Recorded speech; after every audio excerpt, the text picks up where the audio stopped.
I've got some troubling news about England's royal family. A single sentence from King Charles has shattered the carefully curated illusion of royal harmony.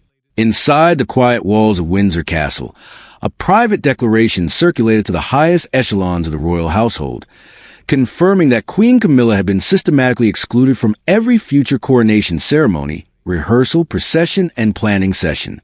There was no room for negotiation, no diplomatic compromise, and no public softening of the blow. The woman who had stood shoulder to shoulder with him under the solemn arches of Westminster Abbey was abruptly removed from a monarchy's most sacred ritual stage. To understand the magnitude of this decision, one must recognize that a coronation is not merely a grand celebration or a display of gold and velvet. It is the constitutional ritual that anchors the authority of the crown, explicitly defining who holds sovereign power, who stands beside the monarch, and how the transfer of power will unfold for generations to come. By signing this order, King Charles did not simply cancel an appearance. He reshaped the entire symbolic landscape of the British monarchy. On that decisive afternoon, the king sat alone in his private study at Windsor Castle, accompanied only by his private secretary and a senior constitutional advisor. He reviewed the final paragraph twice before placing his fountain pen beside the signed parchment. Resting his hands on the desk, he allowed a deep silence to settle over the room before uttering a single, firm command. Release it exactly as written. That order explicitly barred Queen Camilla from every future coronation rehearsal, anniversary observance, council gathering, and formal procession linked to the eventual crowning of Prince William and Catherine, Princess of Wales. It was total, uncompromising, and stamped with the sovereign's own sign manual. When news of the order reached Clarence House, Camilla initially believed she had only been restricted from administrative planning sessions. However, when her chief aide carefully explained the full legal weight of the document, the truth set in. She would not process down the aisle, she would not rehearse with the royal family, and she would occupy no formal place within the ceremonial structure of the next reign. Gripping the armrest of her chair, the Queen Consort asked whether Charles had personally signed the decree. The answer was a definitive yes. Dismissing her staff, she demanded to know if Prince William had been consulted. Suspicion quickly replaced her initial shock, as it became clear that the Prince of Wales had actively moved to safeguard Catherine's constitutional standing against competing influences. Crucially, the signed decree contained a secondary clause that transferred all female ceremonial duties directly to the Princess of Wales. Catherine would not merely attend the next coronation. She would occupy the central symbolic place that Camilla believed was rightfully hers. Yet the deepest rift stemmed from an internal palace investigation, a sealed confidential review that uncovered a direct challenge to the established succession plan. Prince William had already reviewed the findings before the king made his move. As Camilla scrambled to identify who had turned her husband against her, Charles was forced to face the harsh reality that preserving the peace of his reign would require sacrificing the absolute loyalty he had maintained toward his wife. The crisis did not erupt unexpectedly. Its roots trace back 6 weeks earlier during a restricted rehearsal inside St. George's Hall. What was intended as a routine technical walkthrough of future accession protocols quickly devolved into a bitter clash over status, rank, and legacy. Surrounded by fewer than 12 key officials, Camilla made a direct demand that alarmed constitutional advisors. She requested a permanent central position beside Charles during William's future crowning, along with authority over the ceremonial jewels and seating arrangements for the Princess of Wales. When Catherine remained quiet, Prince William stepped in, asking if her demands carried constitutional backing. Camilla retorted that tradition could be adapted by the reigning monarch, placing Charles in an impossible dilemma between honoring his wife and defending the integrity of the next reign. When Charles ultimately refused her demand, asserting that the future coronation belonged exclusively to the next monarch and consort, the argument escalated. William firmly declared that Catherine's role was non-negotiable. It was during this heated exchange that Camilla referenced restricted ceremonial files, documents she was never authorized to access. Recognizing that confidential archives had been breached, the king immediately cleared the room and ordered an emergency internal review. When the audit revealed that a member of Camilla's staff had retrieved restricted succession files under her verbal order, Charles knew he could no longer stay silent. The confrontation that followed between husband and wife destroyed any remaining compromise, leaving the king with no choice but to draft a binding order that would reshape the future of the crown forever. The aftermath of the Windsor rehearsal did not resolve in peaceful quiet. Instead, it set off a chain reaction across the bureaucratic machine of the royal household. Behind the gilded doors of Clarence House, Queen Camilla refused to accept the reality of her diminishing role. To her, this was not merely a dispute over ceremonial placement or seating arrangements. It was a calculated campaign by internal palace factions to erode her legacy before King Charles's reign had even reached its midpoint. She knew that in the history of the British monarchy, public perception is dictated by precedent, and to accept exclusion from future coronation planning was to accept a secondary status in the eyes of the nation. She immediately summoned her closest advisors to map out a strategy that would force the king to rethink his position before the decree became permanently embedded in royal protocol. However, the power dynamics within the palace had shifted dramatically. Prince William had no intention of allowing the administration of his future reign to be compromised by unresolved personal rivalries. In a private meeting with senior constitutional officials at Kensington Palace, the heir to the throne made his stance clear. The authority of the Prince and Princess of Wales during their accession must be absolute and free from any overlapping claims by representatives of the current reign. William understood that the monarchy's survival depended on a seamless transition, where the public saw stability rather than a tug-of-war for influence.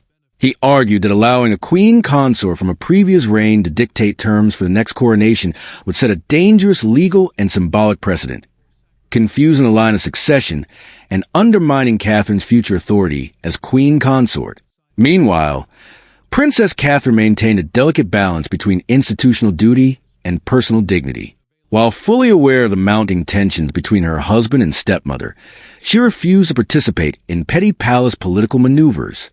During internal briefings regarding ceremonial robes, tiaras, and processional orders, Catherine consistently advocated for clarity over confrontation. She made it known to the king's private secretary that her primary concern was the long-term stability of the crown and the protection of Prince George's preparation for his ultimate constitutional role. Catherine's understated approach earned her tremendous respect among the constitutional advisors overseeing the order, contrasting sharply with the aggressive pushback coming from Clarence House. Her quiet strength reinforced the king's growing conviction that the future of the monarchy lay squarely with the young family. As rumor of the signed decree began to leak through the administrative layers of the royal household, an atmosphere of intense anxiety took hold among the palace staff. Courtiers and private secretaries who had served the royal family for decades found themselves walking a fine line between competing loyalties. In the hallways of Buckingham Palace and Windsor Castle, official documents regarding future events were quietly rewritten, removing references to Camilla's involvement in next-generation ceremonies. Briefing folders that once required her signature were redirected exclusively to Prince William's office.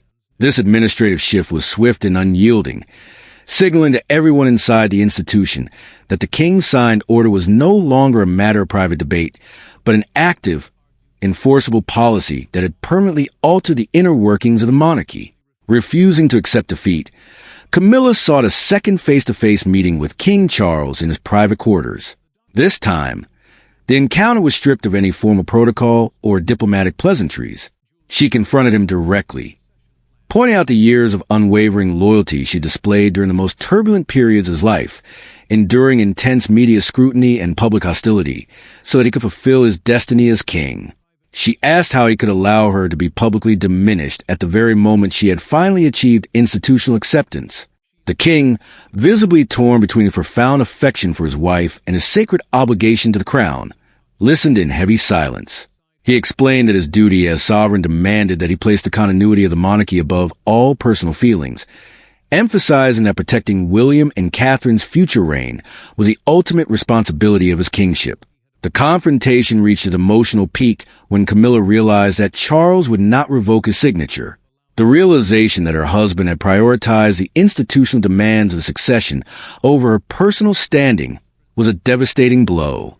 She made it clear that while she would fulfill her remaining public obligations alongside him out of respect for his health and position, she would no longer participate in internal discussions concerning the future of the royal family.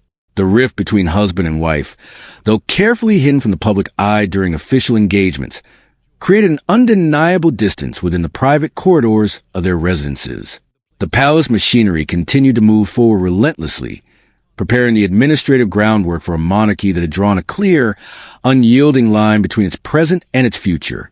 The news of the king's binding declaration could not remain contained within the secretive halls of Windsor for long.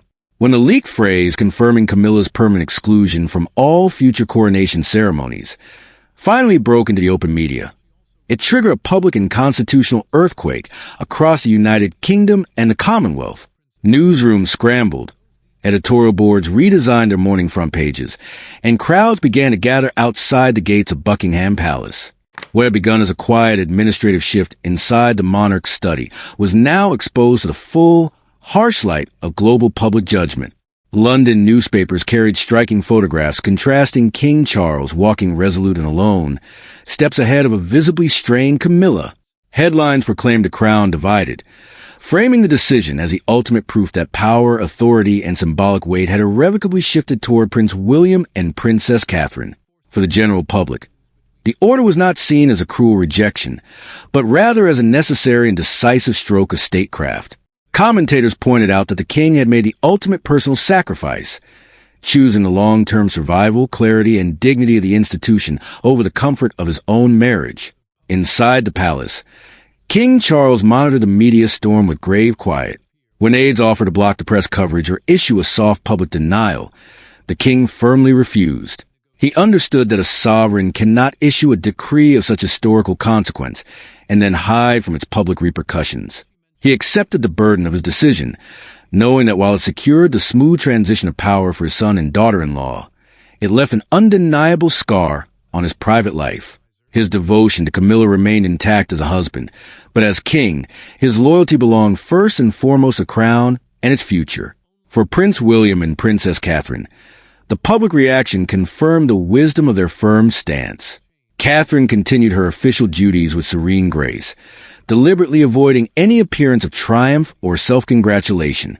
When well-wishers in the crowd cheered her as the true future queen, she politely redirected their focus back to the charitable causes she was supporting.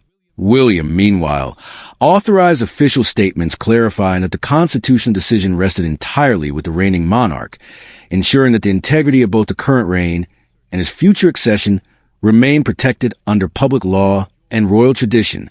In a final, quiet family gathering held inside the private apartments of Windsor Castle, the core members of the royal family met to formally acknowledge the new reality. There were no raised voices, no formal legal documents, and no further arguments over seating charts or processional orders. Queen Camilla formally accepted the terms of the signed decree, agreeing to stand by her husband in his current duties, without seeking to influence or participate in the ceremonial framework of the next reign. Prince William expressed his deep respect for her years of service alongside his father, assuring her that her place in the family's personal history would always be honored, even as the official structures of the state moved forward without her. As King Charles placed the signed decree into the permanent royal archives, the long and turbulent chapter of internal palace uncertainty was officially closed. The British monarchy had once again demonstrated its remarkable ability to adapt, protect its line of succession, and place duty above all personal desire. The future belonged to Prince William and Princess Catherine, anchored by a clear, unyielding line of authority that would guide the crown into the next era. The decision was final. The precedent was set, and the crown moved onward, unshakable and enduring.